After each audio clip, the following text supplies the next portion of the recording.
Thanks, Azeza. If I can just jump over to disruption. So disruption certainly has been from a technological perspective, but also in terms of the societal impact around climate as well. It certainly is a key theme that we see happening globally as a mega trend. When you move to the next trend, we talk of age, and the demographics is certainly starting to shift. If we look across Africa as one of the continents compared to other continents, we know that we've got a very youthful population. We've got a population that sit in that particular category that require employment. And we know with COVID-19, that's impacted directly in terms of the opportunities that present itself.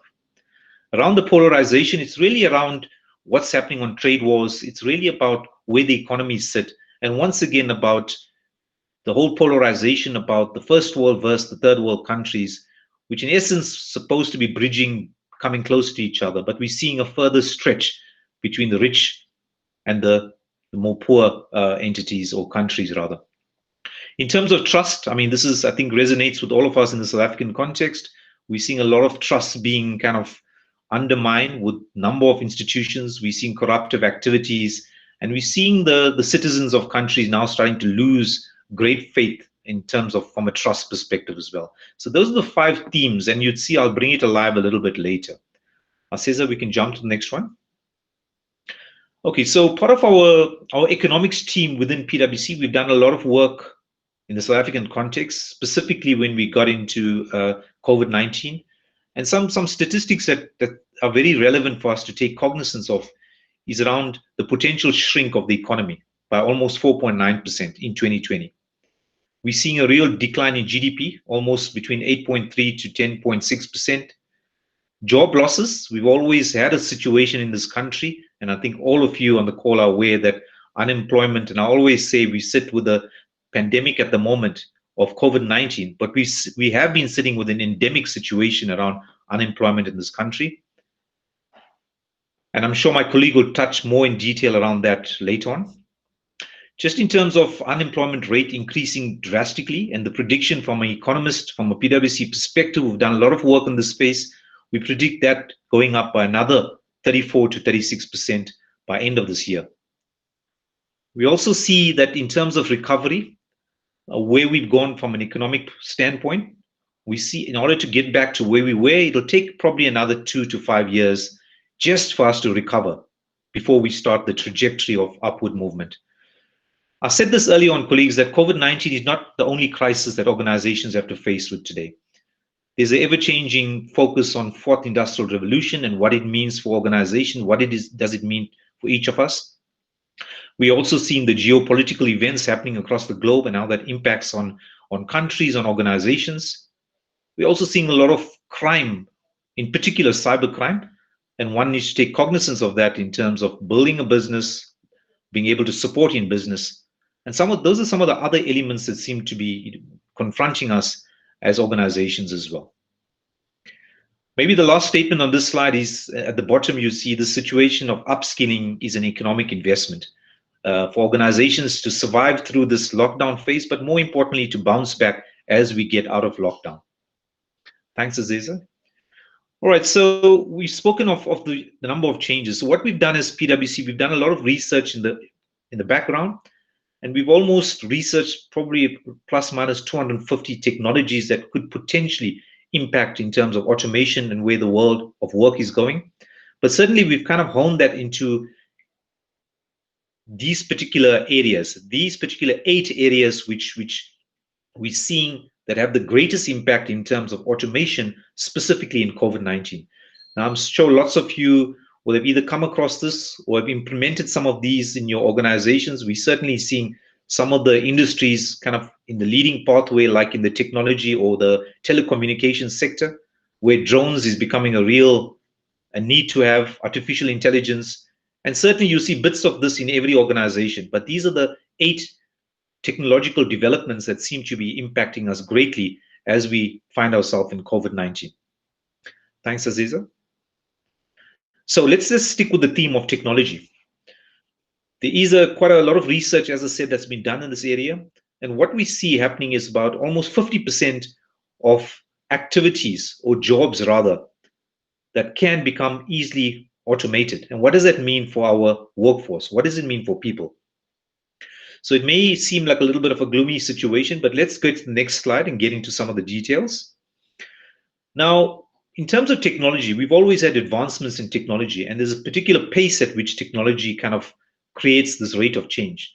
And what we've seen is that human adaptability around this is a little bit slower, and because of various reasons. And it probably will be applicable for different industries in different way.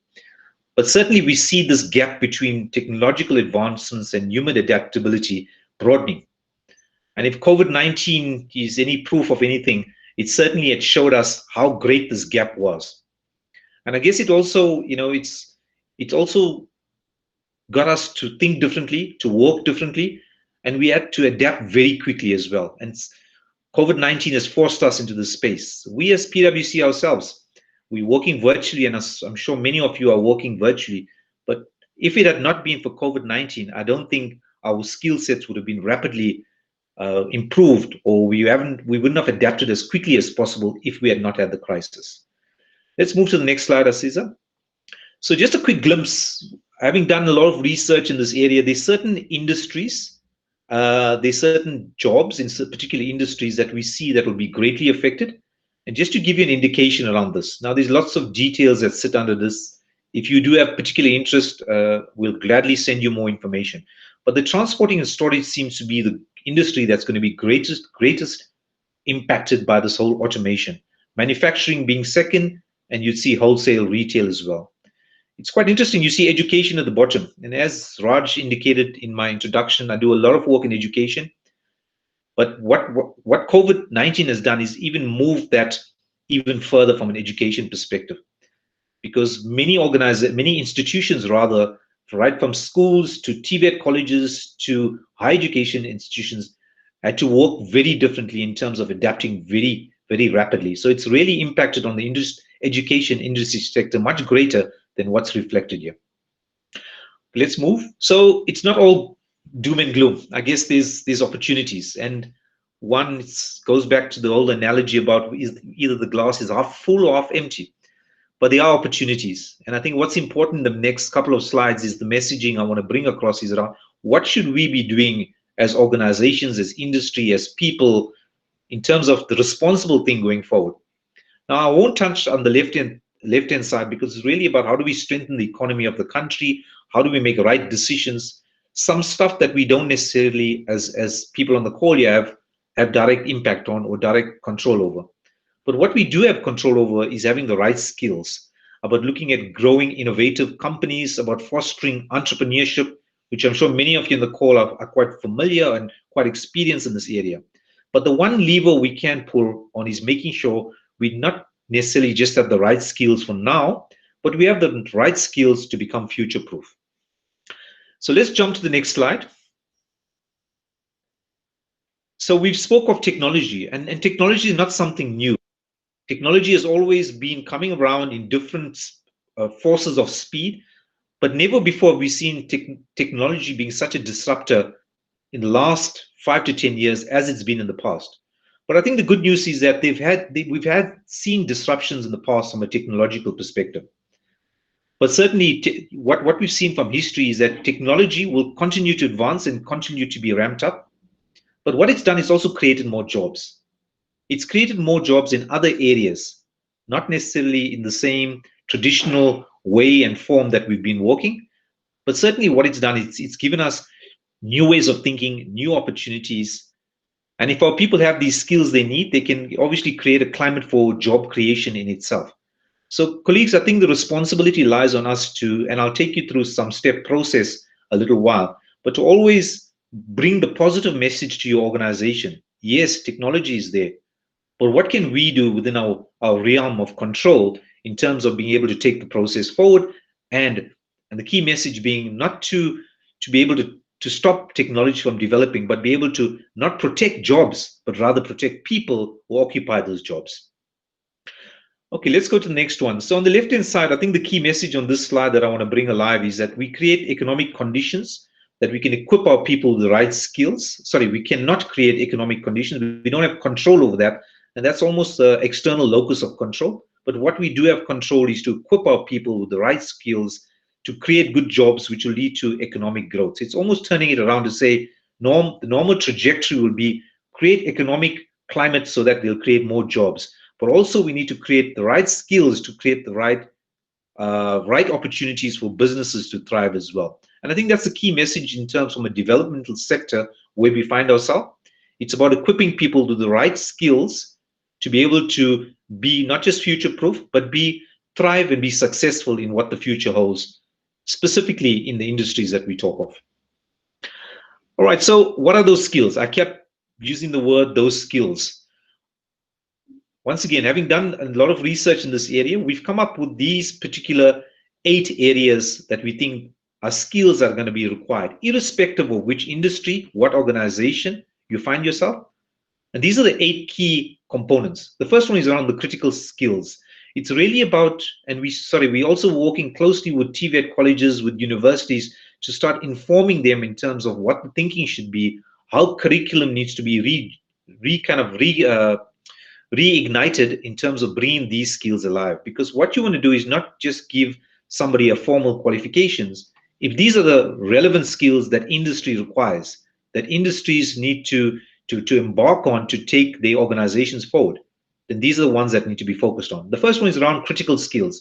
It's really about making inductive and deductive kind of inferences on various situations.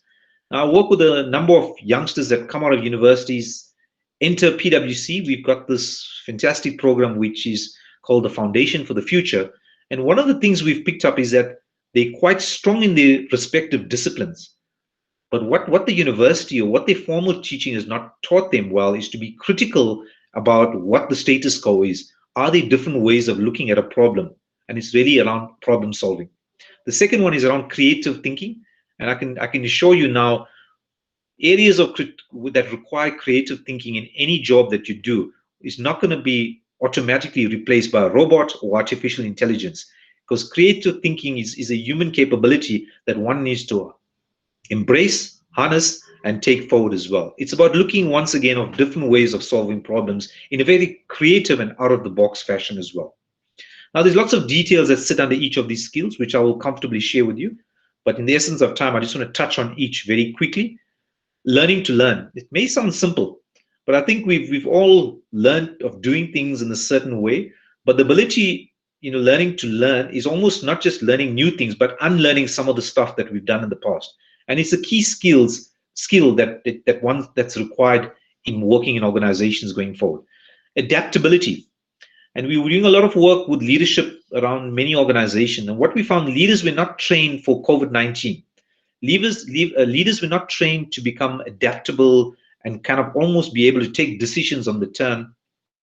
And that's a key skill that's required as well. Because as we move forward, even out of lockdown, we're quite certain the world's never going to be the same again, unfortunately. It is going to be a VUCA world in terms of the volatility, the ambiguity, and one needs to adapt. And it's a key skill that one needs to learn, right from leadership right down to employees starting at an organization. If you look at on the left bottom, it's quite interesting. When we speak to a number of clients, everybody assumes that fourth industrial revolution is just about technical, digital technology skills only. But certainly what's required even more importantly going forward is the empathy, responsibility, and collaboration. Those are key skills that can't automatically be replaced by robot and artificial intelligence, but it's a skill that a human possesses, and we need to embrace that and be able to harness that as we move forward. The fusion skills is quite interesting. So we've done a lot of work in fusion skills. And as you know, in many organizations, if you're working in supply chain, you understand the full value chain of supply chain. If you're working in finance, you understand what happens in the finance department or the finance function. What's required for the future is about being able to connect the dots and be able to bring how your role in your particular area of work impacts on other roles in an organization. And that's what we refer to the whole fusion skills. So it's bringing creativity, it's bringing the whole thing about bringing entrepreneurial in spirit and in thinking, but also bringing the whole thing around your technical skills together and what we refer to as fusion skills. Global competence, I'm not going to touch too much on that, but certainly the practical and physical skills.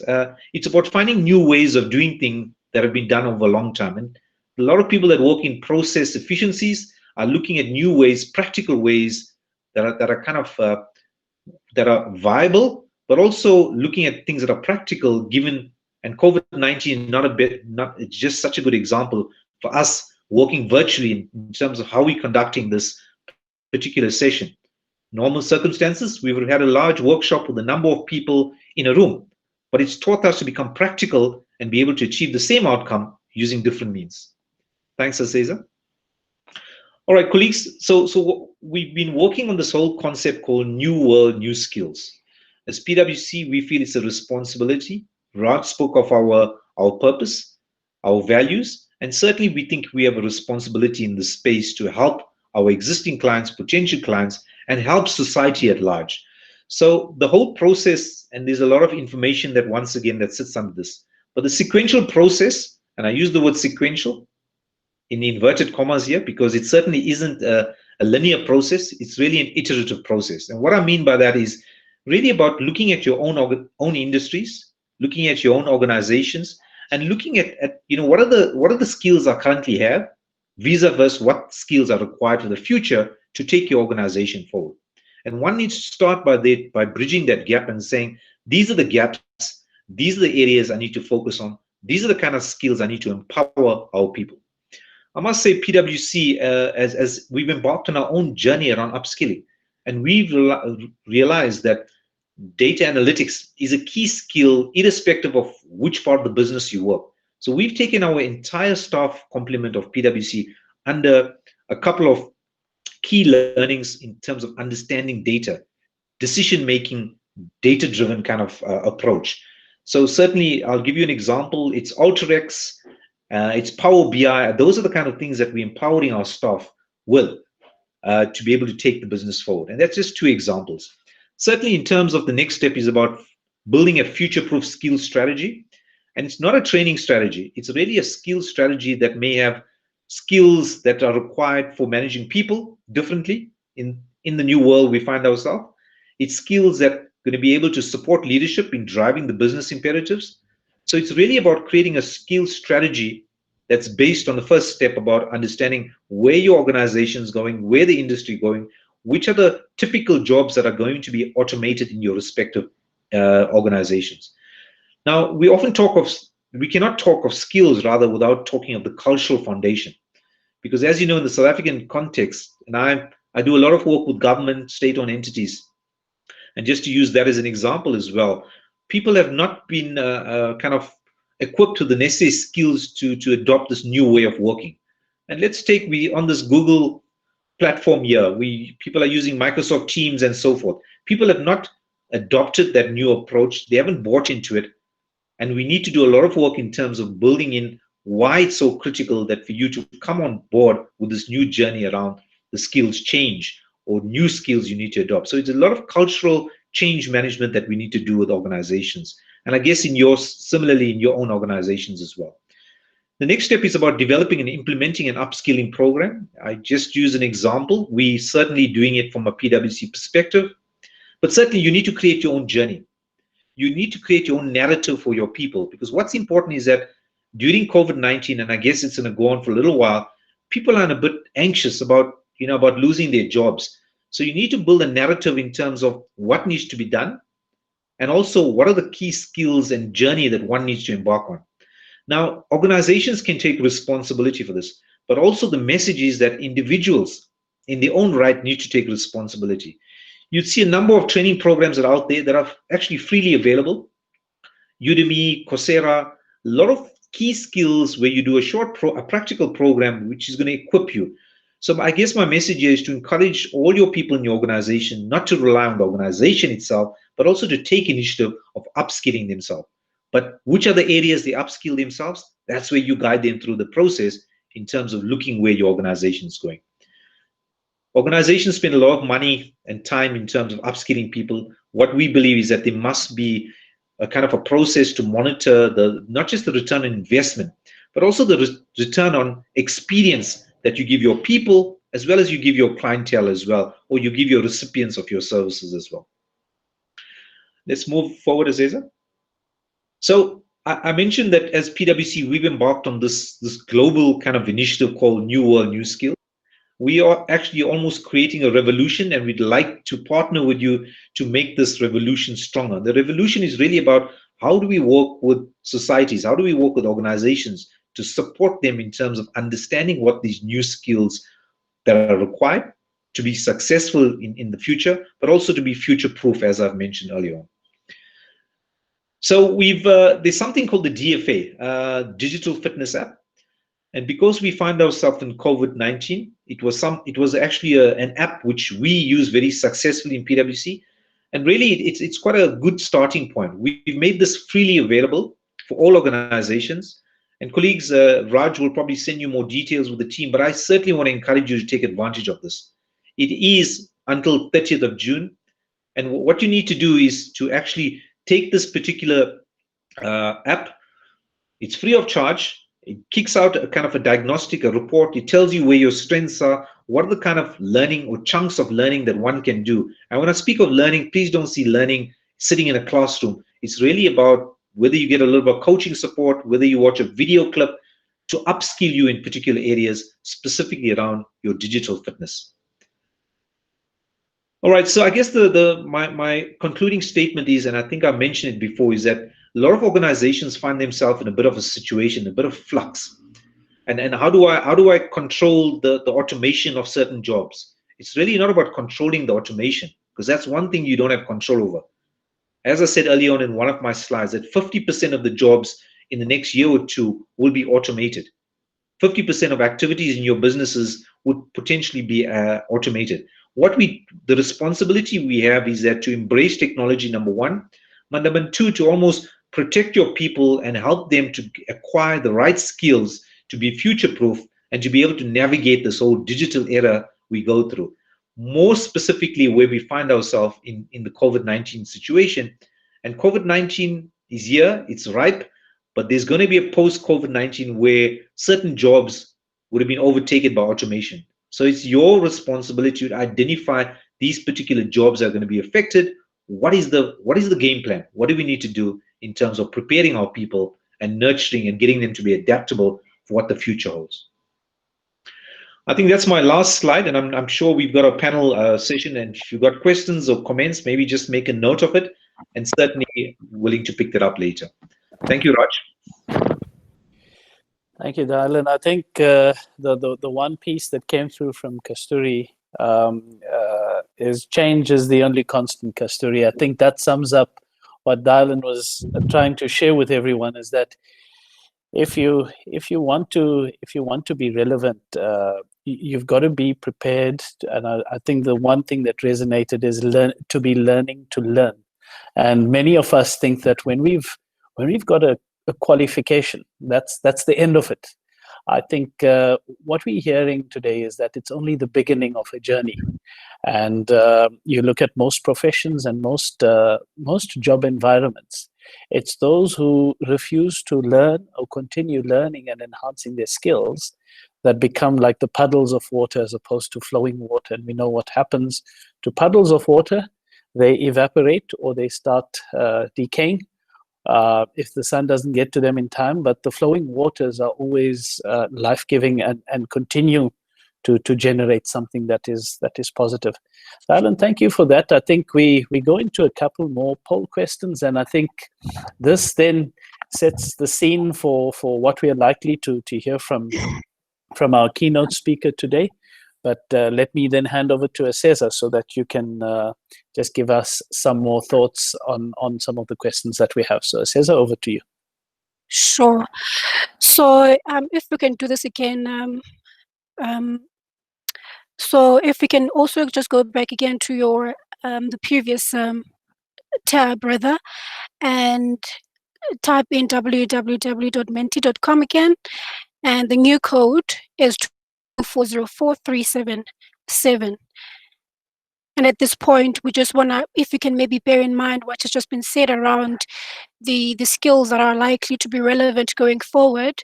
And I think the questions that we're highlighting for this particular poll almost, aligned to what Dayalan has just spoken to.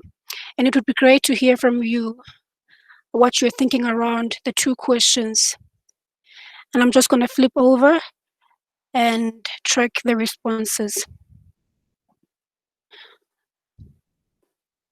So the first question is, what skills do you think are going to be rather in high demand? Okay.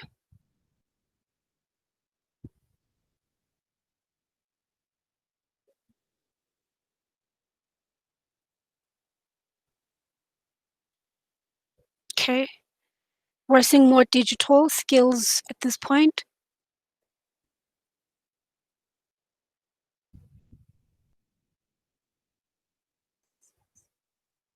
And I think, Dayalan, you've spoken a lot around what we as an organization are doing around digitization, and the app that we have developed as a firm, which is readily available for everybody to access, and perhaps something that our audience needs to also look into. And definitely entrepreneurship and IT. Okay, I think I'll move over to the next question.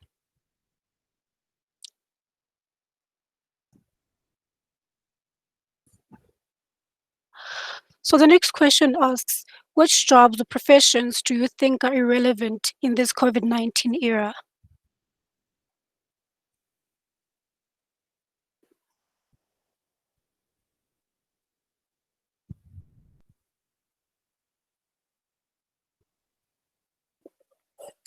I think it says that this question is specifically, what have you noticed happening around you? Because we've seen some organizations literally fold, buckle under pressure of this troubled economy. Troubled not because of specific circumstances, but more so as COVID-19 took its grip.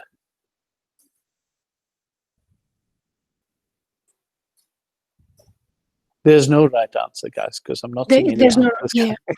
I just wonder if people are able to access this question. It's a tough question, is it I? Okay. So which ones do you think are more likely to to be impacted negatively?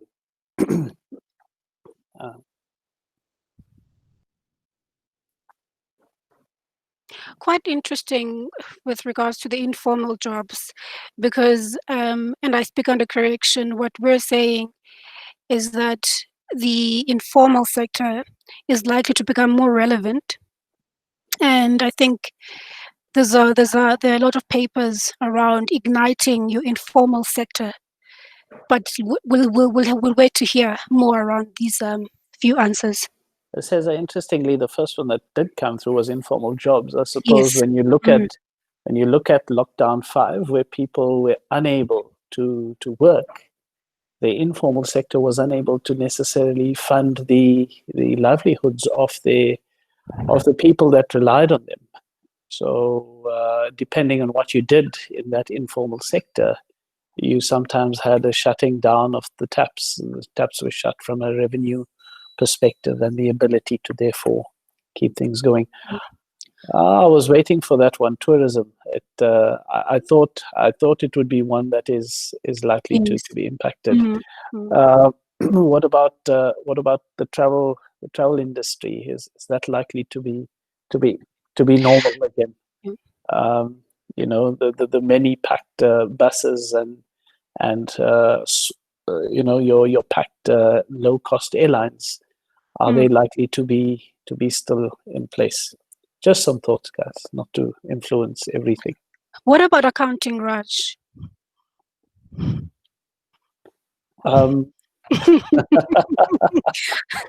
Definitely impacted. I mean, if the business sector is going to be impacted, it's how we go about doing the work that we do. Let's take a classic example that we've seen.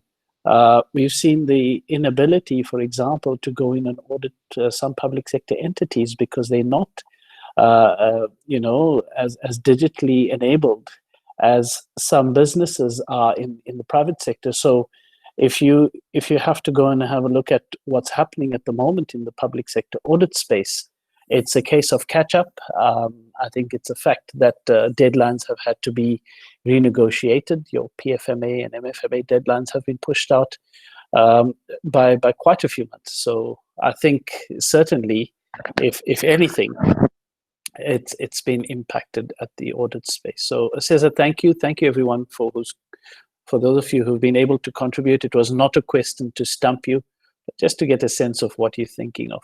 Please do continue to post questions and thoughts on the chat so that we can pick them up. Otherwise, you'll find that your thoughts we are robbed of them, and we'd certainly like to see and listen to them. So our keynote speaker, ladies and gentlemen, is someone who is a known change leader and a social innovator leading multi-sector partnerships and coalitions to drive system change and an inclusive economy. An executive director at Yellowwoods, a global private investment group with roots in South Africa, she sits on the global Yellowwoods Holdings Board and is responsible for driving the group's shared value and social impact goals across the Yellowwoods portfolio of businesses, which include financial services such as Hollard Insurance, restaurants such as Nando's, and ecotourism such as And Beyond, amongst the businesses. Under her leadership, Yellowwoods has incubated a portfolio of African non-profit social enterprises focused on inclusive economy, youth employment, education, and early childhood development. She is the founder and chairman of the Harambee Youth Employment Accelerator, for which she received the Skoll Award for Social Entrepreneurship in 2019. She is a fellow of the Aspen Global Leadership Network, a board member of the African Leadership Network, and of several private sector businesses. Her diverse career prior to Yellowwood spans management consulting, senior executive positions in television, broadcasting, policy and regulation, and in education, being a business entrepreneur and a documentary filmmaker and an anti-apartheid activist. A Fulbright scholar who holds an MA from New York University, it gives me great pleasure to introduce today our keynote speaker, Nicola Galombik. Nicola, over to you. Thank you, Raj, and good day to everybody. It's great to be part of this conversation. And thank you for to all the previous speakers who I think set out some of the issues and scoped some of the challenges that we need to deal with. So I'm going to just share a little bit with you today about Yellowwoods and who we are and our approach to the world. And in that context, share my sort of 2 cents worth on. I mean, I think it is possible when you listen to Dayalan to be completely overwhelmed, both by the socioeconomic challenges and reality of the consequences of the change that we're living through, as well as overwhelmed with the opportunity as well. And I think what I'm going to try and do is just focus a little bit on some thoughts and lessons from our world about where we might focus our efforts and attention in this post-COVID period in South Africa. But just starting out, just who is Yellowwood? So as Raj indicated, Yellowwoods is it's a global investment group. But importantly, all of our businesses were born and are South African businesses that are now global multinationals. And highly entrepreneurial businesses that have, I think, succeeded through multiple cycles of change. The businesses are complemented by a set of social enterprises that we've incubated and not-for-profit entities that we've incubated over the last 10-year period, most of which focus their impact directly in Southern Africa, but some of which focus globally.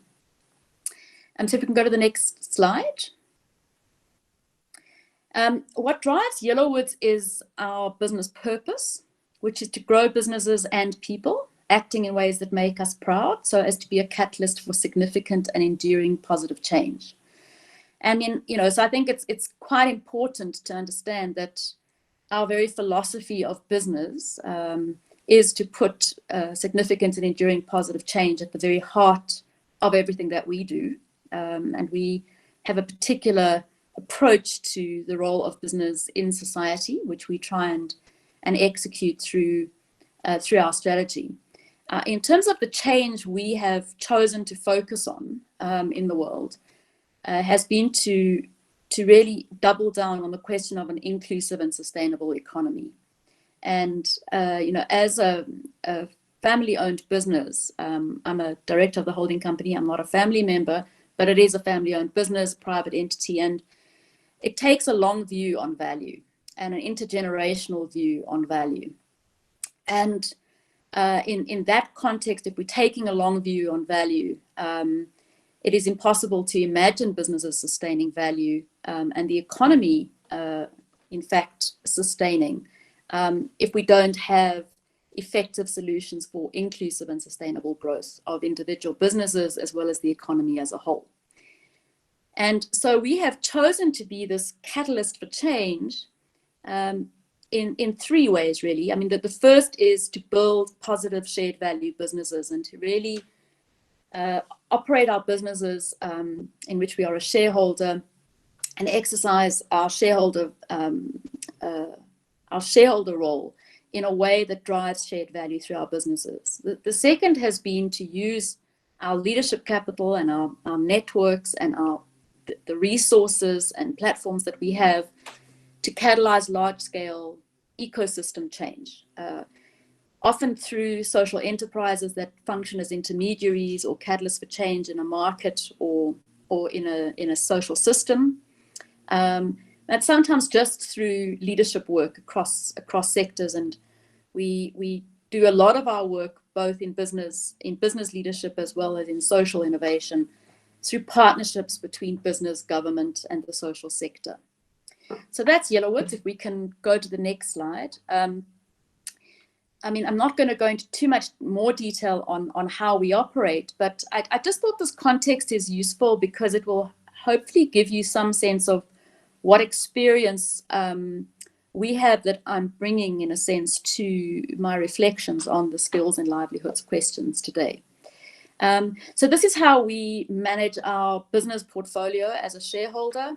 As you can see, we manage financial and social return, and we have a clear view across our portfolio of businesses as to what constitutes positive business, which is really deliberately creating shared value and social impact through an individual firm, through one business or another in the sectors in which we operate, which, as you saw, crossover between insurance and financial services, through to restaurants, through to ecotourism and leisure businesses.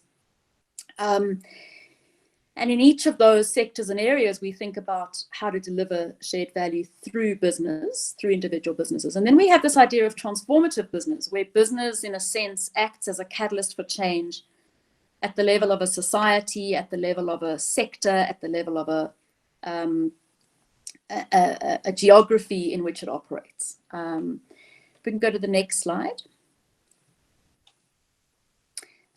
From a social innovation point of view, we tend to what we call chase elephants, not mice. So we like to think of big system problems that need solving, and we double down and try and leverage all the assets that are available to us, whether those are financial, human capital, networks, relationships, partnerships. We leverage all of those to tackle big societal problems. So if we can go to the next slide, some of the elephants that we've chosen to tackle over the last 10 years and for which we have sort of measurable impact goals at a sort of system level scale over the next 5 years include universal access to early learning in South Africa, a public school system performance improvement, inclusive youth employment, and basically redressing the percentage of young people that land up as not in employment or education, as well as the real number of youth employed in the economy.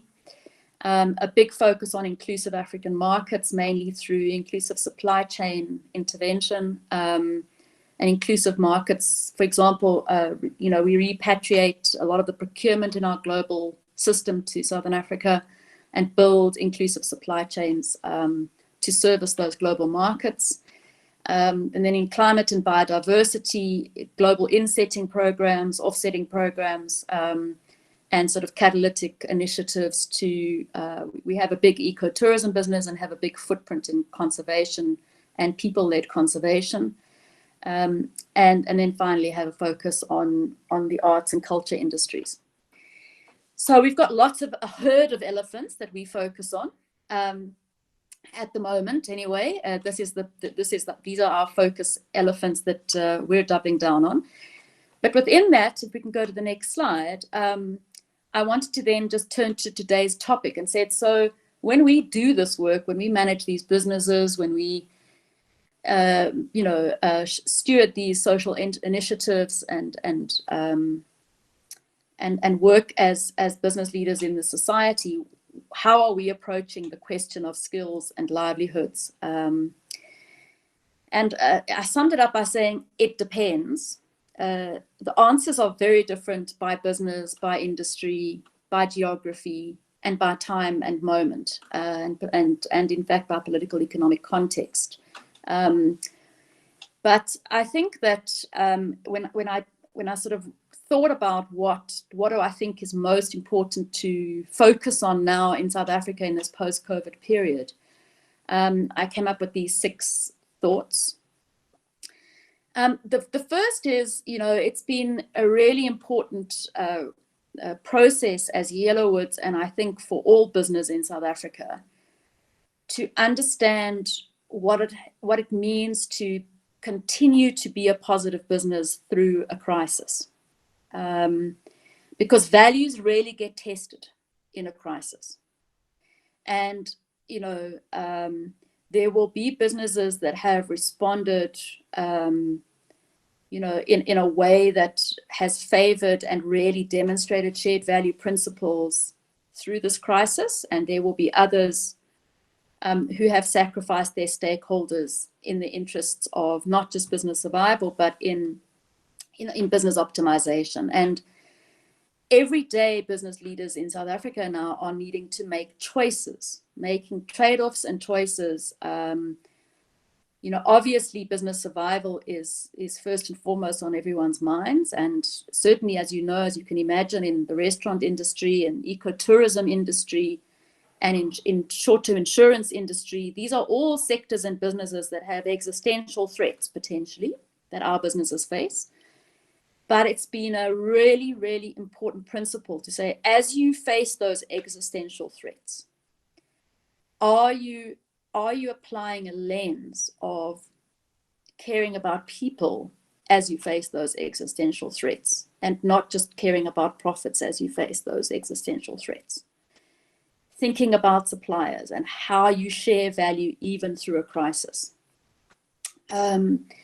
And how you preserve jobs through a crisis. Now, that doesn't mean that you don't make tough decisions, but it is a critical issue about how you make those decisions and what drives your decision making. And it is fundamentally about values and how those values are really playing out in business in South Africa. So I think that is just a theme I want to point to, because as we talk about the future of work, and we talk about automation, and we talk about skilling, and we talk about who gets to participate in the economy, and we talk about who gets to have education at all, higher education, all of these are very political and value-laden questions. And they cannot just be answered through the prism of business efficiency. So that's the first point I wanted to place on the agenda, and maybe we can have a conversation about. The second, which I think has already been referred to today, is, the importance. It can be very overwhelming, all this sort of doom and gloom. But even in this incredibly low growth and challenged environment, and even as we destroy jobs in the economy, others are being created and opportunity spaces are growing. And we certainly, we have been doing work, Yellowwoods as well as Harambee, which is one of the social enterprises that we incubated. And I think some of the leadership team of Harambee are on this call.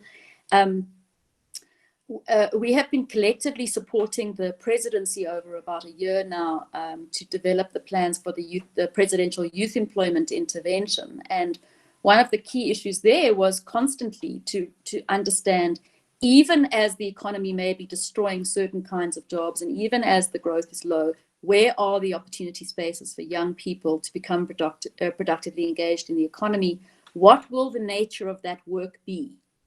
And what will constitute a sustainable livelihood for those young people? And we have to almost define each of those terms in order to really answer the right questions, because we are not talking here about formal sector jobs necessarily. We are not talking about sustainable jobs.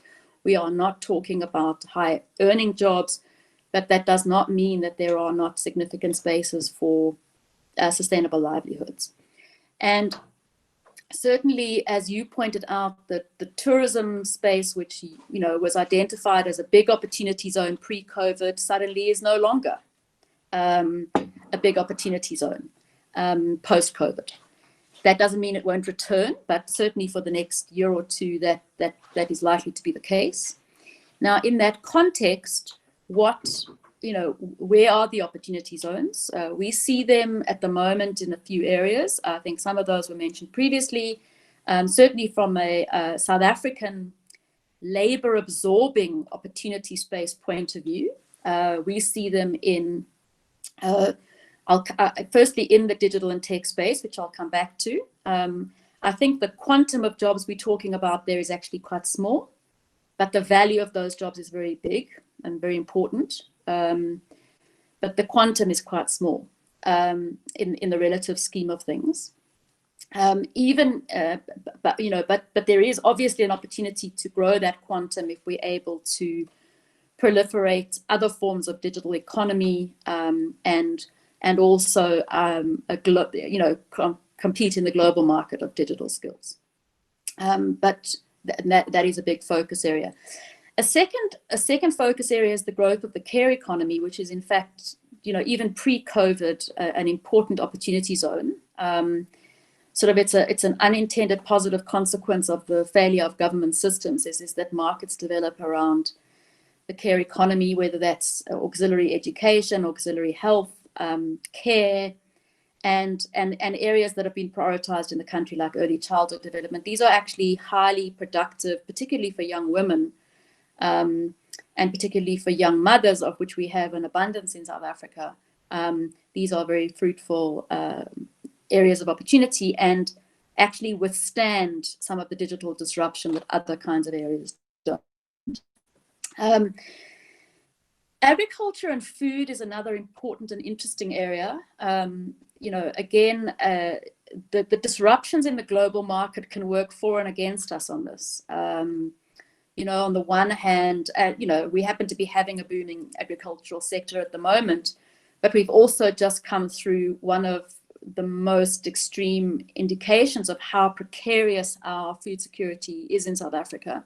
And when the informal sector was closed down during the lockdown, I was working at the Solidarity Fund and ran our first campaign to deliver food to households that under normal circumstances would be making a plan for themselves, and under lockdown found themselves starving. And that indicated just how precarious our food security is. And I think that food and food, even in our local market, as well as the disruption of global supply chains and some of the sort of localization pushes globally, I think could work in our favor if we sort of able to dial up interesting disruption and breakthroughs in our food economy and our agricultural exports as well.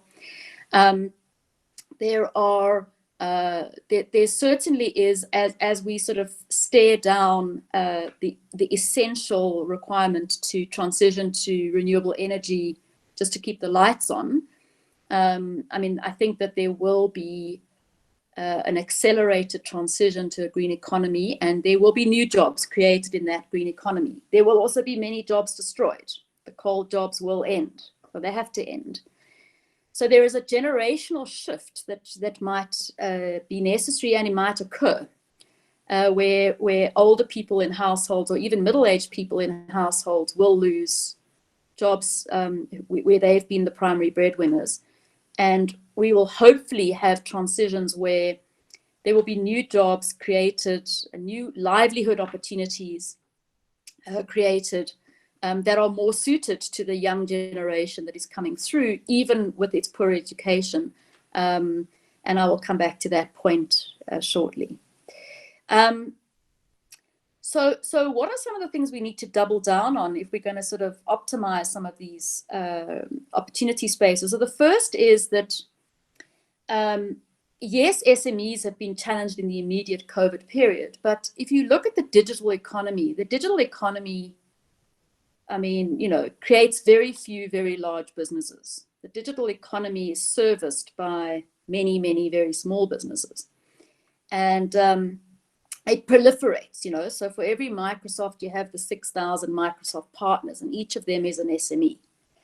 And I think, you know, it's important for us to understand that, because even in the formal sector SMEs, and I'm distinguishing between formal sector SMEs and the informal work markets, which I'll come back to afterwards, but in formal sector jobs, more and more businesses look like SMEs rather than large corporations. And that has very big implications for human capital, because in fact, the human capital needs and requirements of SMEs just doesn't line up with large corporates. And, you know, people have to work unmanaged. People have to be you know, very need to multitask in SMEs. And SMEs don't have HR departments. They don't have the bandwidth to manage and coach people. There's a whole lot of things that don't happen in SMEs, and in other instances, actually, those things happen to a greater degree. But really the point that I'm making is understanding human capital solutions in an SME context, and even understanding talent markets in an SME context, is very different to understanding them in the large corporate world. And I think a huge amount of our human capital knowledge and edifice of systems and thinking and processes and all our 9-box matrices and blah, blah, blahs that we've developed over the last many decades all assume large corporate environments in the formal sector. So just drawing attention to that, and certainly Harambee has learned many lessons about the challenges of placing young, inexperienced workers into SMEs, even more difficult than into corporates.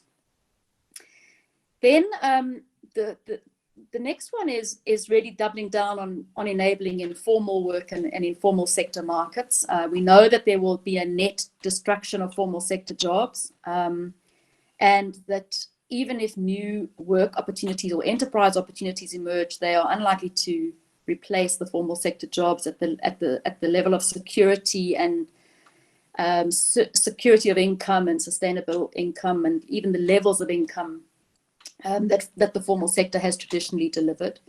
And these will have to be enabled in different ways. And it's actually in the aggregation of those markets, in the support of, it's, you know, if you think about Uber creating an analog for a workplace, in the way that it organizes work, in the way that it manages people's incomes and scaffolds an informal worker or an informal earner. I think that we need to start seeing the digital economy as creating new approaches to human capital management, which are in fact where the business itself and the business model is a way of scaffolding the human capital and making it possible for people. You know, all you have to do to be an Uber driver successfully is know how to drive and smile, right? And those are not unimportant skills and quite rare in South Africa, particularly the drive one. But if you can structure the business in a way that means that everything else is taken care of for gig workers like Uber drivers and in many other sectors growing, then you've created a new kind of architecture of human capital management, which doesn't need an HR department in the same way. I mean, I just wanted to, talk a little bit more about the informal sector, because I've used Uber, which is quite a formal sector, informal sector example. But if you look at our ECD work, I mean, there are hundreds of thousands of livelihoods for women in particular in a base of the pyramid marketplace, which is involved in the care and learning and feeding of children on a daily basis, children aged between sort of mostly 2 to 5. That is an entirely informal sector driven economy. It's a kind of a form of a circular economy. It's one of those positive areas where there's a social benefit as well as cash circulating at a local level, and really, really vital service being provided. But again, how you enable an informal sector like that, we have a very leaky bucket in that kind of sector, because the cash flows are so uneven and unequal. And skills, we can go on and on about, they've got to get NQF level 4 to be a good ECD practitioner. Actually, that's not true. Actually, there are amazing women who can do practice with children. They can be trained for 2 weeks and deliver fabulous children's outcomes without going through any formal education, post-school formal education. So skills aren't the issue. The issue there is a sustainable livelihood solution that makes their enterprise of a micro creche actually work in an effective and efficient way, so that the learning can happen every day and the feeding can happen in a routine way.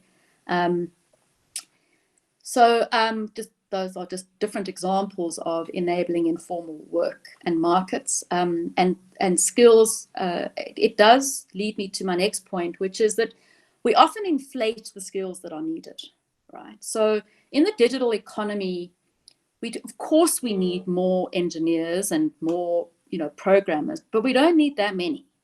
We don't need that many, right?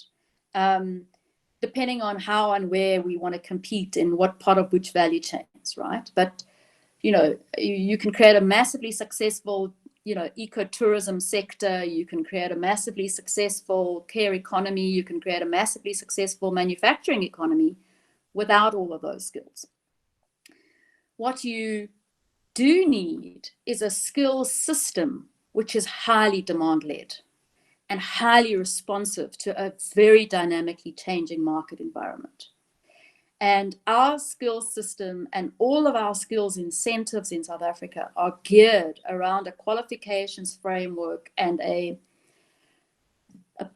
sort of formal post-school education and training mindset, which is just totally inappropriate both to the world of work itself, as well as to the young people we actually have and the education systems we actually have. I mean, only 25% of young South Africans ever go to any post-school education and training, and very few of those ever complete.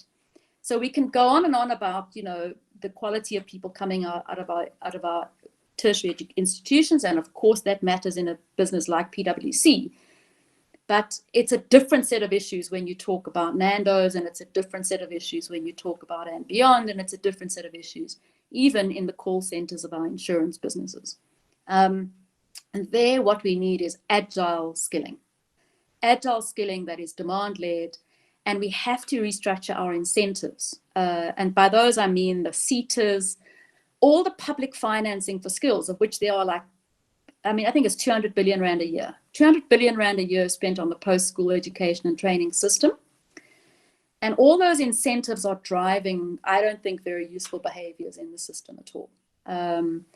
And are not being deployed optimally. So a lot of our focus in the last little while has been on doing things to catalyze change in that system through the Presidential Youth Employment Intervention. I also sat on the task team, Blade and Zamandi's task team, on the challenges of the 4IR for the post-school education and training system.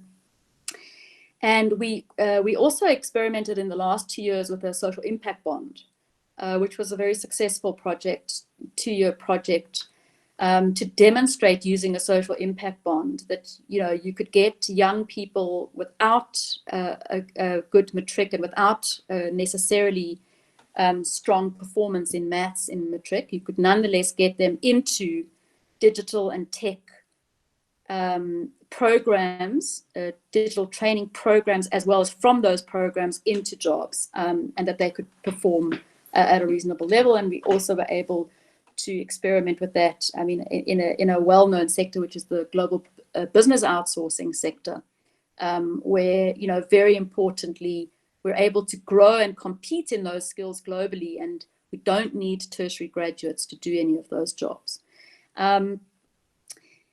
So I really want to double down on the issue of advocacy around transforming and disrupting our skills incentives and the system that underpins it. And then finally, and I think we've mentioned, complete with this, I think, you know, you mentioned leadership as one of the most important skills, and in the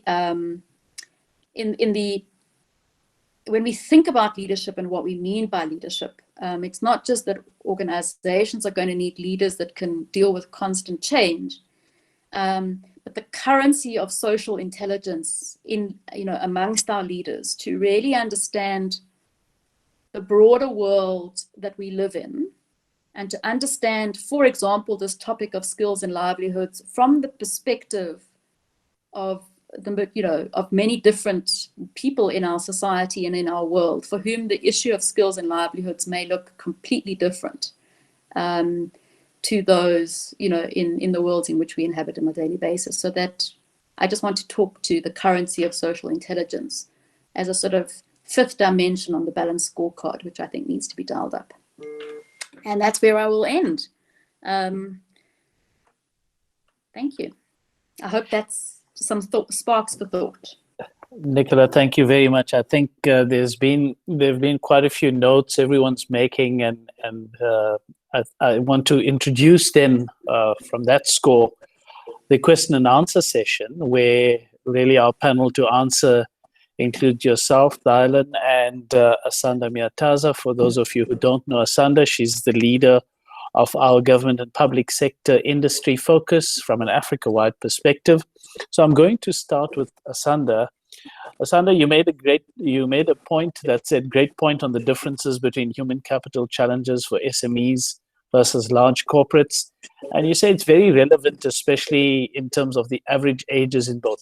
Just elaborate on that as a kickoff for this question and answer session. Thanks, Raj. Yeah, I mean, I think we can appreciate that in a big corporate, or even in a medium corporate, whilst we have, as Dayalan mentioned, programs such as your training contracts and your Foundation of the Future programs, where you do bring in a large number of young people. I think we have various structures that allow those people to, those youngsters, if I can call it that, to be mentored. There's a lot of oversight to be guided through the process. And I think for small businesses, that's not always there, the recruitment, is very different. The status of employment is very different. It's not always permanent. It does create a bit of uncertainty. And the age is largely young. And I thought, it was a great point, because I think we always think that these challenges or these circumstances around human capital are the same for SMEs and large corporates, and they're vastly different. Yeah, I suppose we're starting to see the differences in what the both parts of the sector of world of work rather bring to the table. We also saw during lockdown, right? And if I think about some of the memes that we're doing around, but you see many a truth is said in jest, and we had the saying that we thought that by 2020 we'd be flying to the moon, but instead we washing our hands and sanitizing all over the place. But that era marked stark contrasts. On the one end, you found that there was this need for this super intelligent environment in terms of highly skilled people in the medical and technological side, because we couldn't continue business without technology. And then we found on the extreme other side, very basic services that were suddenly coming to the fore. People who were still involved in the very manual labor, such as delivery services, cleaning services, things that people sort of missed because these were entry-level kind of jobs. The guy in the supermarket who was prepared to pack and make sure the shelves were always stocked, the guy who offloaded the delivery truck and made sure goods were there, they became critical in that even lockdown 5. Are we likely to see more of that come to the fore, and an appreciation for different skills to that extent, where it's on various on the extremes of the scales when it comes to so-called academics? I'm not sure which of the three of you wants to answer that, because it's a very complex sort of question, asking you to look into a crystal ball as well.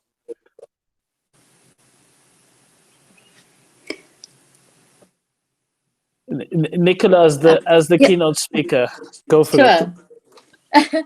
So Raj, I'm just also, I mean, I think there's a number of dimensions to your question. I mean, certainly, I mean, it is just a fact both of our society, which has sort of very kind of, you know, quite almost distinct economies operating, as well as a function of the digital economy, that you do have this sort of bifurcation and an increasing, you know, I think what does disappear often is the middle, as you say.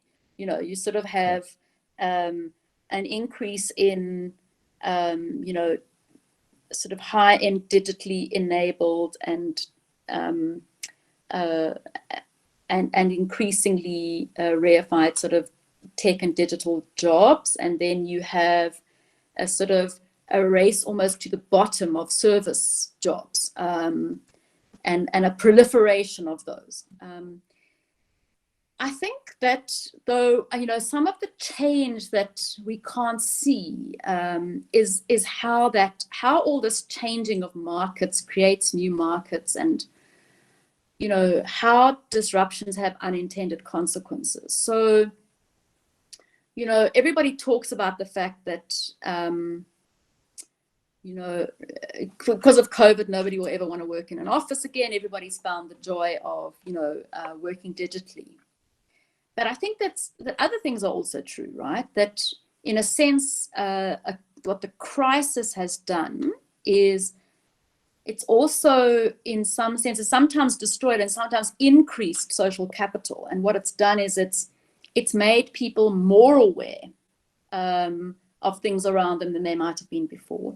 It's also made people crave things that perhaps they wouldn't have before. So, you know, actually, it's brought into stark relief people's mortality, people's vulnerability, people's interconnectedness, which then drives new behaviors amongst people, right? As well as even as consumers, you know.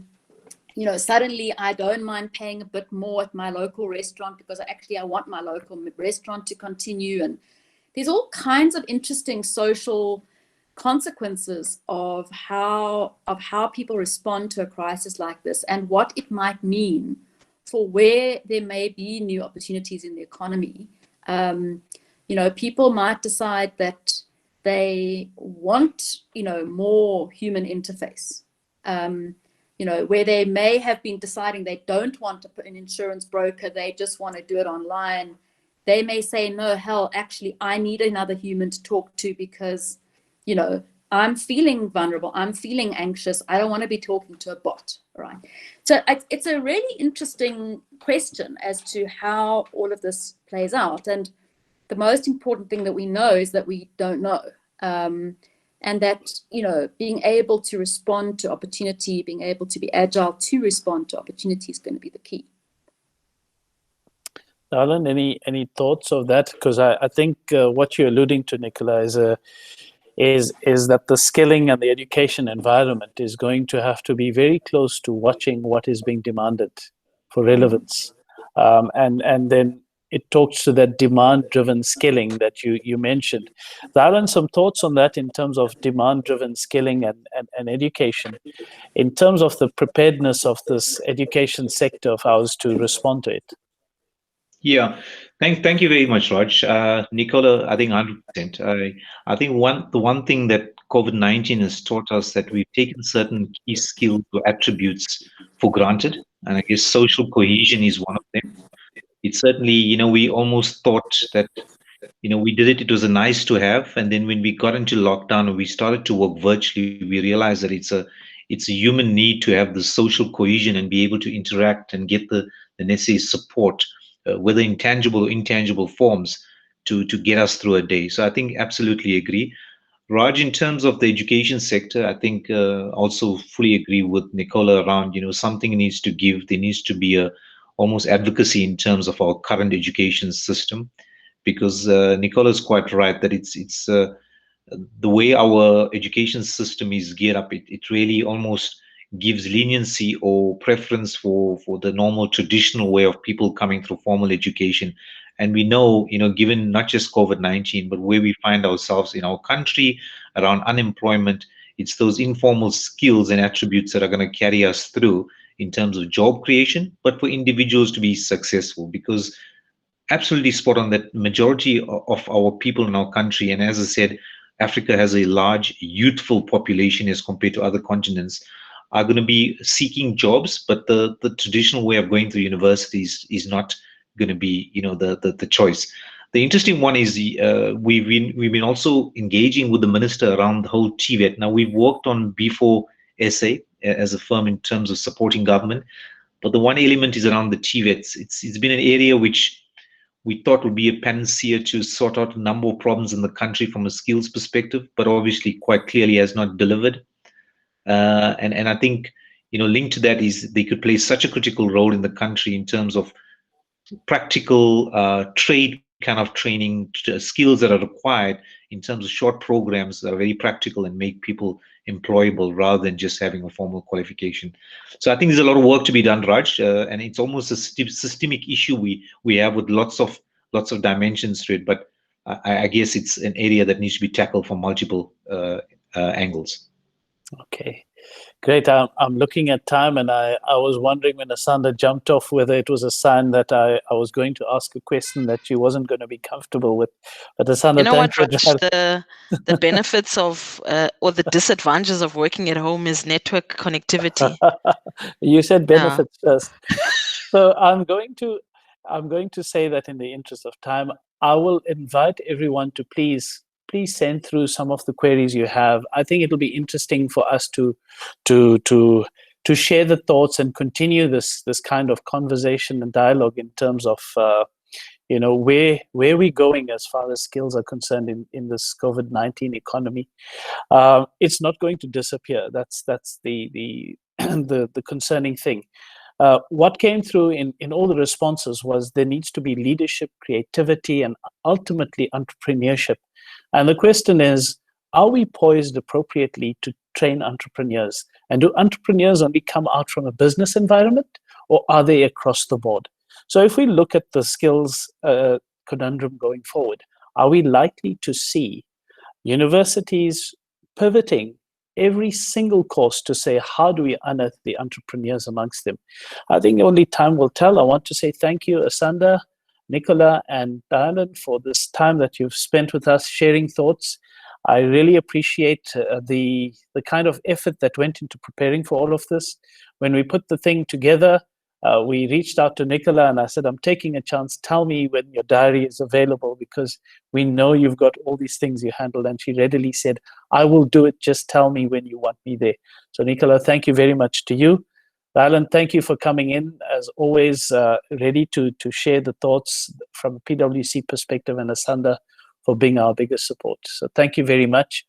The closing remarks are, this is just the beginning of the road, and we're going to see a lot of what we shared either proven, or you're going to think about what else should we ask the people that we're on this, or share the thoughts. So I invite you to email us, drop us notes, and share even thoughts on this on social media. to the team that helped put this together, and that's the slide that you see.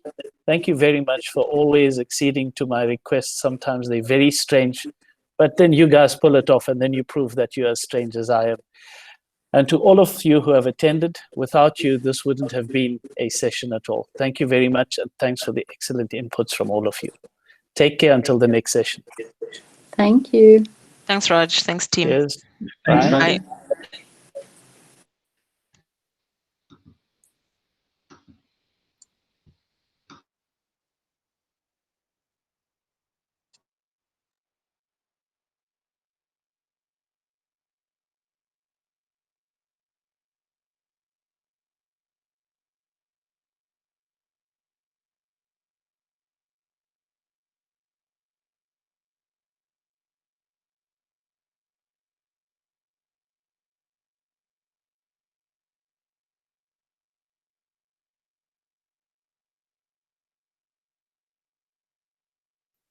Nishant? Hi, Raj. Hi, are we going to do a quick postmortem on some of the issues here, or are we going to create a new link? No, we can stay on here. It's fine. Okay, perfect. So maybe we can just a few things perhaps for Vusi to take. Roshan, you're welcome to stay on. Your thoughts will be invaluable. It's within the team, and we appreciate if you can give some inputs as well from the outside looking in. But I think it was a reasonably good session. So I'd just like to hear the positives and perhaps the points to consider going forward as far as development of the opportunities are concerned.